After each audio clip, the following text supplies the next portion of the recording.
ప్రధాని నరేంద్ర మోదీ ఇవాళ తెలంగాణలో పర్యటించనున్నారు. జగిత్యాల జిల్లాలో భారీ బహిరంగ సభలో పాల్గొని ప్రసంగించనున్నారు. బేగంపేట ఎయిర్పోర్ట్ నుండి జగిత్యాలకు ప్రధానమంత్రి మోదీ బయలుదేరనున్నారు. ప్రధానమంత్రి నరేంద్ర మోదీ విజయ సంకల్ప సభకు బీజేపీ నాయకులు ఏర్పాట్లు పూర్తి చేశారు. జిల్లా కేంద్రంలోని గీతా విద్యాలయం ఆవరణలో జరగనున్న విజయ సంకల్ప సభ ప్రాంగణానికి రోడ్డు మార్గాన ప్రధానమంత్రి నరేంద్ర మోదీ చేరుకోనున్నారు. సభా వేదికపై కరీంనగర్, నిజామాబాద్, ఆదిలాబాద్ పార్లమెంటు స్థానాల్లో పోటీ చేస్తున్న అభ్యర్థులు ఉండనున్నారు. ఇక సభా వేదికపై 36 మంది నాయకులకు మాత్రమే అనుమతించారు. ప్రధాని నరేంద్ర మోదీ ఇవాళ తెలంగాణలో పర్యటించనున్నారు. జగిత్యాల జిల్లాలో భారీ బహిరంగ సభలో పాల్గొని ప్రసంగించనున్నారు. బేగంపేట్ ఎయిర్పోర్ట్ నుండి జగిత్యాలకు ప్రధానమంత్రి మోదీ బయలుదేరనున్నారు. ప్రధానమంత్రి నరేంద్ర మోదీ విజయ సంకల్ప సభకు బీజేపీ నాయకులు ఏర్పాట్లు పూర్తి చేశారు. జిల్లా కేంద్రంలోని గీతా విద్యాలయం ఆవరణలో జరగనున్న విజయ సంకల్ప సభా ప్రాంగణానికి రోడ్డు మార్గాన ప్రధానమంత్రి చేరుకోనున్నారు. అయితే సభా వేదికపై కరీంనగర్, నిజామాబాద్, ఆదిలాబాద్ పార్లమెంటు స్థానాల్లో పోటీ చేస్తున్న అభ్యర్థులు ఉండనున్నారు. మొత్తంగా సభా వేదికపై 36 మంది నాయకులు మాత్రమే ఉండేలా ప్లాన్ చేస్తున్నట్లుగా తెలుస్తోంది. ఇదే అంశానికి సంబంధించి మరింత సమాచారం అందించడానికి మా ప్రతినిధి స్వప్న ఫోన్ ద్వారా సిద్ధంగా ఉన్నారు. చెప్పండి స్వప్న. విజయ్, తెలంగాణకు సంబంధించి బీజేపీ హైకమాండ్ ఎంత సీరియస్ గా తీసుకుందో మనం మోదీ యాత్రల ద్వారానే మనకు అర్థమైపోతుంది. ఇది మూడోసారి రావడం మనకు ప్రధాని మోదీ.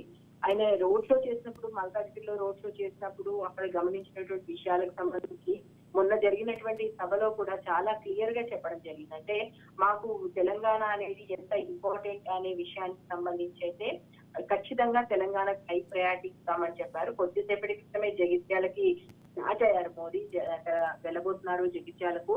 మరి కాసేపట్లో ఆయన జగిత్యాలలో ఉంటారు. సో నిన్న రాత్రి కూడా రాజ్భవన్ లోనే ఆయన బస్సు, అంటే ఏపీ నిన్న బహిరంగ సభలో పాల్గొన్నారు కాబట్టి ఆ తర్వాత రాజ్భవన్ వచ్చారు. సో ఇప్పుడు 11:15కి అట్లా జగిత్యాలకైతే వెళ్ళబోతున్నారు. మనకు షెడ్యూల్ ప్రకారం అయితే 11:30 నుంచి 12:20 దాదాపు అరగంట పాటు జగిత్యాల సభలో మోడీ ప్రసంగించబోతున్నారు. ఆ తర్వాత 1:30కి మళ్ళీ హైదరాబాద్ చేరుకుంటారు. అక్కడి నుంచి ఆయన కర్ణాటకలో ఎన్నికల ప్రచారంతో కర్ణాటకకు సంబంధించి చూస్తున్న దక్షిణాది మీద స్పెషల్ ఫోకస్ పెడుతున్నారు ప్రధాని మోడీ. ఇది కానీ ఇటు మనకు తెలంగాణ కానీ, అటు కర్ణాటకకు సంబంధించి కానీ, ఇటు ఒరిస్సా, ఇలా మొత్తం తమిళనాడు, ఈ ప్రాంతాలన్నింటినీ కూడా గట్టిగా తిరుగుతున్నారు. ఈ ప్రాంతాలు ఎందుకంటే నార్త్ సైడ్ చాలా బలంగా ఉంది, ఎక్కడైతే వీక్ గా ఉంది అనుకుంటున్నారో ఆ ప్రాంతాల్లో చూడాలి. ఇటు సైడ్ చూసుకుంటే కర్ణాటక తర్వాత తెలంగాణ అనేది చాలా బెస్ట్ ఆప్షన్ గా అయితే బీజేపీ ఎంచుకుంది. ఇప్పుడున్న వాటి పరిస్థితుల్లో బీఆర్ఎస్ కన్నా బీజేపీ కన్నా మాకే ఎక్కువ సీట్లు వస్తాయనేటువంటి ఒక నమ్మకంతో అయితే మనకు స్పష్టంగా బీజేపీ కనిపిస్తుంది. అండ్ బీఆర్ఎస్ నుంచి చూస్తున్నటువంటి వలసలను చూస్తున్నా కొంత, ఎందుకంటే ఇప్పటి వరకు బీజేపీ కోసం పనిచేసినటువంటి నాయకులు కొత్త వాళ్ళను బీఆర్ఎస్ నుంచి తీసుకొని వాళ్లకు కేటాయించడం మీద కాస్త అయితే ఇబ్బందికరంగా ఉన్నారు. ముఖ్యంగా నల్గొండకు సంబంధించి కానీ, ఆదిలాబాద్ సంబంధించి ఇష్యూ అయితే అవుతుంది. అయినప్పటికీ కూడా అమిత్ షా ఒకటే చెప్పారు, వచ్చే వాళ్ళు మనకు గెలుపు గుర్రాలు అయి ఉండాలి. ఎందుకంటే మనం గెలిచిన తర్వాత మనం మాట్లాడితే ఎదుటివాడు వింటాడు. మనం గెలవకుండా మనం మాట్లాడితే చెప్పే వాళ్ళు ఎవరున్నారు, వాళ్ళని ఎలా మనం మన రూట్ లోకి తెచ్చుకోవాలో నాకు తెలుసు. అదంతా వచ్చేయండి, మీరు కేవలం పార్టీ కోసం పనిచేయండి. ఇక్కడ పర్సనల్స్ కి ఒక పర్సన్ గా మీకు జరిగిన పరాభవము, ఆ వ్యక్తితో మీకు ఉన్నటువంటి డిఫరెన్సెస్, ఇవన్నిటి కూడా పక్కన పెట్టండి. ఇప్పుడు ఈ సమయం మనం పార్టీ తప్ప మనకి ఇంకేది అవసరం లేదు. పార్టీకి గెలిచే అభ్యర్థులు కావాలి. ఒక్కసారి మనం గెలిచిన తర్వాత మనం సాధించాల్సినటువంటి లక్ష్యాలు చాలా ఉన్నాయి. మనం ప్రజలకు ఇచ్చిన వాగ్దానాలు చాలా ఉన్నాయి. అవి ఎలా నెరవేర్చుకోవాలి అండ్ వాటి ద్వారా మనం బీజేపీకి సంబంధించి ఎలా మనం ప్రజల్లోకి వెళ్ళాలి, ఇదంతా మనం తర్వాత చూస్తున్నాం. ఇప్పుడు మనం గెలవడం కోసం పనిచేస్తున్నాం కాబట్టి హైకమాండ్ ఏదైనా నిర్ణయం తీసుకున్నప్పుడు అది పార్టీ కోసం తీసుకుంది.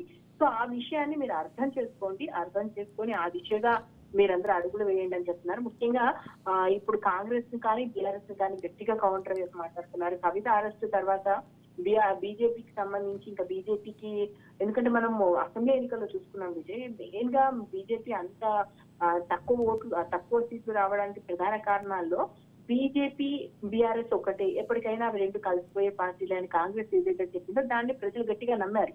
కానీ ఈసారి అలాంటిది ఏం లేదు. మేము బీఆర్ఎస్ వ్యతిరేకులం, బీఆర్ఎస్ కి సంబంధించి ఇంకా ఆ పార్టీ చచ్చిపోయింది అనేటువంటి వార్తల్ని బీజేపీ హైలైట్ చేస్తూ అక్కడ ఉన్నటువంటి నాయకులు లాక్కోవడం ద్వారా బీఆర్ఎస్ కవిత అరెస్ట్ ఇవన్నీ కూడా అవునన్నా కాదన్నా బీజేపీ వైపే చూపిస్తున్నారు. కవిత అరెస్ట్ అనేటువంటి విషయాన్ని ఎంత ఈడీ అరెస్ట్ చేసింది మాకు సంబంధం లేదని బీజేపీ ఎంత మోసుకున్నా కూడా అది బీజేపీకి చేయించినటువంటి పనిగానే కాంగ్రెస్ కానీ లేదా సాధారణ ప్రజలు కానీ భావిస్తున్నటువంటి పరిస్థితులు మనకున్నాయి. సో ఓవరాల్ గా ఈ విషయాన్ని ఎంతవరకు తీసుకుంటారు అండ్ బీసీకి సంబంధించినటువంటి నాయకులు తమ వైపు లాక్కోవడం, ఎస్సీ వర్గీకరణకు సంబంధించి కానీ లేదా ఆల్రెడీ ఇక్కడ టీడీపీ కానీ జనసేన కానీ రెండు ఏవి అయితే పోటీలో లేవు అండ్ ఉండే ప్రసక్తి కూడా లేదు ఇప్పటివరకు అయితే.